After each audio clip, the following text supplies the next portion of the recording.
For over 2 decades, I was the invisible glue holding a multi-million-dollar company together, fixing every broken pipe, hidden electrical issue, and executive failure without a single word of thanks. But when they handed me a pink slip like I was trash, they forgot one crucial detail.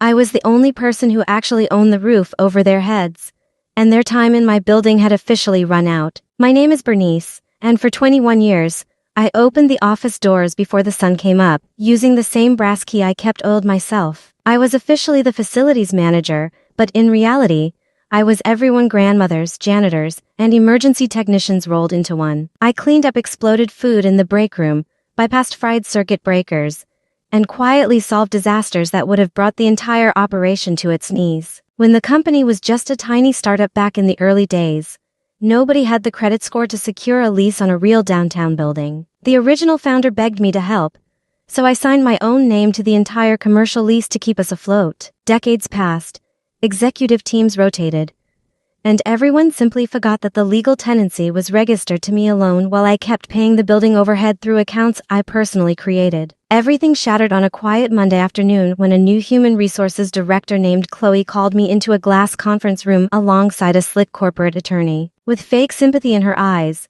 she handed me a thin envelope containing a generic severance package that even managed to spell my name wrong. They demanded my keys and security badge, treating me like an obsolete piece of office furniture they were finally throwing into the trash. I did not scream or shed a single tear in front of them as I slid my ring of 11 keys across the table. I simply warned them that it was dangerous to discard things they did not truly understand, though my warning fell on completely deaf ears. I walked out into the bright afternoon sun, took a deep breath, and drove straight to my legal advisor to inspect the ancient documentation I had kept safe in my filing cabinet. Reviewing the original contract revealed that the corporate leadership had completely missed the mandatory 30-day lease renewal deadline that passed just 48 hours prior. Because they were so obsessed with corporate restructuring and firing long-term staff, they failed to realize their legal right to occupy the building had officially lapsed. The company was now illegally squatting on commercial property, and because the master lease belonged to me,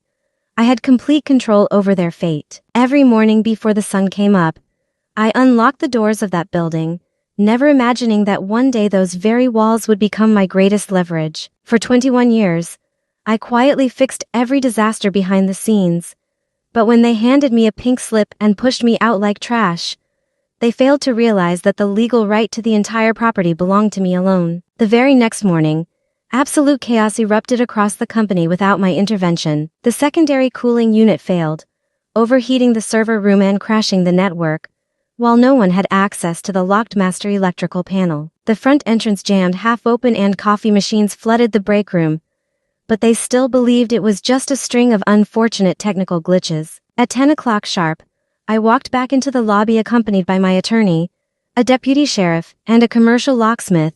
Chloe rushed out of her office, snapping at me that I was trespassing on private corporate property and threatening to have security throw me out. Her face was full of the same corporate arrogance, entirely unaware that the power dynamic had already inverted. My attorney handed her a thick legal folder, explaining calmly that their tenancy had officially expired 2 days prior due to a missed renewal. When the corporate lawyer frantically scanned the original documentation and saw my signature from 2 decades ago, the color drained from his face. They instantly realized that while they owned the desks and computers, I owned the roof over their heads. By noon, the CEO was forced to fly in for an emergency meeting in the exact glass conference room where I had been fired the day before. Sitting at the head of the table, I laid out my non-negotiable terms: triple the market commercial rent, a full severance payout for my 21 years of service, and formal written apologies from both Chloe and the legal team. With no legal leverage and facing millions in potential losses if forced to relocate overnight, the CEO signed the new lease agreement on the spot. Chloe was promptly removed from her position for her catastrophic oversight, and I walked out into the afternoon sun holding the master keys no longer as their facilities manager, but as their landlord.